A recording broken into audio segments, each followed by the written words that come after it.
근데 이렇게 들어보니까 육효점이 점술이라고 하기엔 너무 체계적인 것 같고요. 철학이라고 하기엔 현실적인 것 같아요. 선생님께는 육효점은 어떤 의미인가요? 관심을 갖게 된 계기가 저를 가르쳐 주신 스승님께서 네. 육효의 대가이기도 하셨고 제일 처음에 명리학을 공부할 때 명리학을 공부하다 보면 좀 이런 느낌이 있었거든요. 왜 한날 한시에 태어난 사람이 많은데 사는 게 다 다르냐 했어요. 사주팔자가 똑같다는 이야기잖아요. 그렇네요. 네. 옛날 책들을 보다 보면 뒷면에 실제 사례를 이렇게 좀 적어놓은 분들이 있어요. 옛날 유명한 영화배우 최무룡 씨라든지 옛날 중국의 유명한 아주 큰 권력이 있었던 사람들 이야기를 이 사람 사주가 이래서 이렇게 성공을 했고 이런 스토리들이 네. 있거든요. 근데 그걸 보는데 그러면 유명한 그 배우가 태어날 때 분명히 어디선가 다른 사람과 태어나요. 그렇죠. 똑같은 시간에. 그러면 이 사주풀이를 거기다 적용하면 어떻게 되냐는 근원적인 의문이 그거였거든요. 저는 명리학을 절대 폄하하는 뜻은 아닙니다. 스케치 좋아야 됩니다. 도화지 좋아야 돼요. 저는 반드시 결정지어졌다고 안 믿거든요. 사주팔자가 맞다면 저는 이미 죽고 없어져야 됩니다. 그러니까 똑같이 인쇄된 스케치가 나와도 누가 네. 색칠하고 어떻게 색칠하에 따라서 네. 그 작품의 레벨은 달라진다라고 할 때 육효는 제가 궁금해하던 부분이 이제 그게 많이 해소가 된 거예요. 왜 한날 한시에 태어나도 사는 게 다른 게 설명이 되더라고요. 육효점으로요? 네. 그러니까 아까 말씀드린 육효는 스토리라인이 뭐뭐 하면 뭐뭐 된다. 네. 근데 명리학은 조금 이런 느낌이 있어요. 그렇게 태어났다. 이미 정해져서 태어났죠. 저는 그래요. 그래서 저는 그럴 리가 없다. 인간은 많든 작든 많은 선택의 순간에 직면하잖아요. PD님, 사람이 살면서 큰 선택을 몇 가지나 할 것 같았어요. 이거는 주제에 벗어날 수 있는데 뜻밖이에요. 저는 이렇게 생각해요. 사람은 정작 가장 중요한 큰 부분에 있어서는 자기가 선택을 거의 못하는 성향이 있어요. 첫 번째, PD님, 부모님 선택할 수 있어요. 부모님을 선택을요? 태어나야 되니까 그건 선택 절대 못하죠. 불가능. 네. 그럼 여성으로 태어나고 싶었습니까?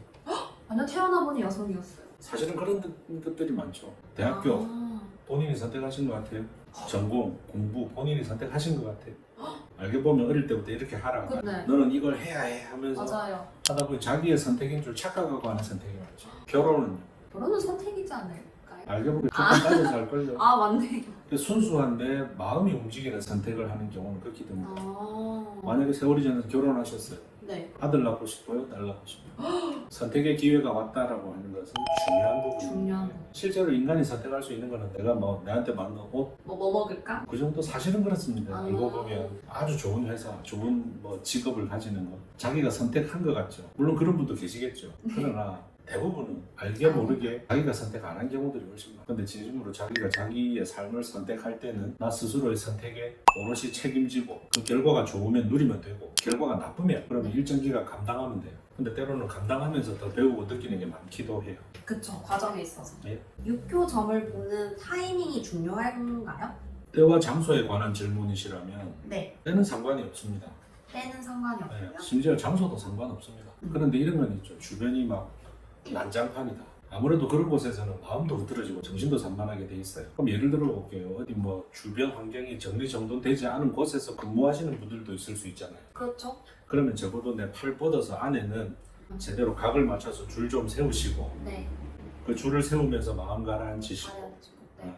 그리고 기왕이면 주변에 좀 너무 시끄러운 것보다는 좀 조용한 곳 네. 아니면 조용해질 때 주로 이제 그런 상황을 권하고 싶죠. 그러니까 때와 장소에 대한 구분은 없습니다. 뭐요? 네. 이순신 장로님도 왜 나중일기 보면 그 전쟁을 앞두고 점쳤다 하거든요. 그럼 아마 조용히 방 안에서 혼자 이렇게 하셨을 거예요. 그렇죠. 네. 내가 점을 치고 싶다 하면 그런 장소를 찾아가셔서 네. 시끄러운 곳이라면 그 안에서 가장 조용한 곳, 정리정돈된 곳 그런 장소에서 하시는 걸 권하죠. 원장님도 육효점이라는 걸 오랫동안 공부하셨잖아요. 이게 보통 일반인들은 전통 점수라고 하면 어렵게 느껴질 수도 있는데 혹시 네. 저 같은 사람, 일반인도 육효점을 볼 수 있나요? 저는 근본적으로 점을 안 치는 사람은 없다고 생각해요. 피디님 점 쳐본 적 있어요? 연필 굴리기? 저희 때는 이런 거 많이 했어요. 이런 거. 맞아요. 모든 인간은 점을 쳐요. 네. 갑자기 하늘에 구름을 보고 이상한 김새 꿈을 꾸면 또 그 꿈에다가 의미를 부여하려고 맞아요. 이 공부가 어렵다면 어렵다 할 수 있고 이게 또 암기라면 암기일 수도 있지만 이해의 부분이기도 해요. 이해요? 예. 저는 모든 명리학, 주역 육효는 그 시작이 지극히 상식스러운 자연 현상에서부터 비롯한다고 생각합니다. 하늘에 천둥벼락이 쳐요. 피디님 마음이 어떨 것 같아요? 무서울 것 같네요. 그죠? 그러면 무서우니까 어디에 계실 것 같아요? 집? 그럼 천둥벼락은 사람을 해칠 수 있어요, 없어요? 확률적으로 0.00001%로 사람을 해칠 수 있는데 아, 그 말은 천둥벼락은 사람을 해치지 못한다는 못한다. 뜻이에요. 그게 주역의 말이에요. 쉽게 말하면 너는 아직 어리니 하늘을 날려고 생각하지 마라.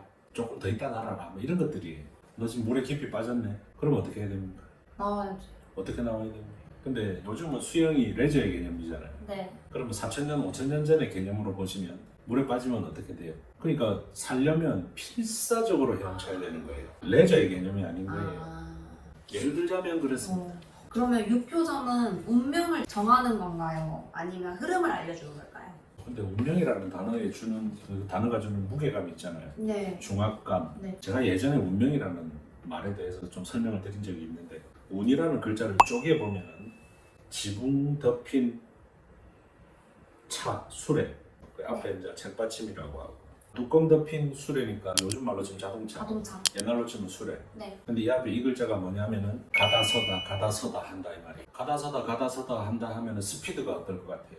스피드가 왔다 갔다 한다는 아, 뜻이잖아요. 맞다. 네. 빨랐다 느렸다 빨랐다 느렸다. 운이라는 글자가 변화한다는 글자 아닐까요? 내가 갈 때 잘 가고 네. 내가 설 때 잘 서면 네. 그 사람은 좋겠죠. 일생 달리는 사람은 없어요. 그렇죠. 반대로 일생 서 있는 사람은 사람도 없어요. 그래서 그때를 잘 파악하기 위해서는 육교가 인간 생활에 사람의 삶에 도움되는 학문이지 않을까. 당신은 지금 달려야 돼. 네. 당신은 지금 스탑해야 돼. 네. 당신은 조금 지금은 좀 천천히 가야 돼. 여기에 대한 어드바이스 조언을 주기에는 좋은 학문이라고 생각해요. 원장님께서 육표점으로 사주를 풀이하시는 특별한 이유가 있을까요?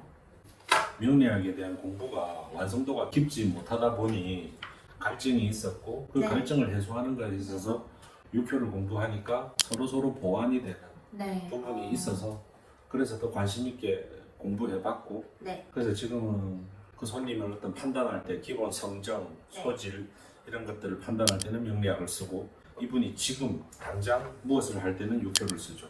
상담할 때 그렇게 합니다. 육표점에 대해서 알기 쉽게 설명해 주셔서 감사합니다. 혹시 마지막으로 하고 싶은 말씀 있으실까요? 저는 명리학과 육효가 뭐가 더 낫다라고 말하지 않습니다. 네. 말할 수도 없습니다. 그러니까 저는 왜 이거를 되게 머릿속에 많이 담아두고 사는 사람 같아요. 왜 그럴까? 왜 이래? 왜 그랬어? 이런 것들이 좀 많거든요. 그래서 저는 이 왜를 푸는 데 있어서 이 두 가지를 같이 쓸 때 네. 많이 해소가 됐어요. 음. 그래서 각각의 장점을 네. 최대한 적재적소에 쓰고자 노력하면서 살아가 보도록 하겠습니다. 감사합니다. 감사합니다.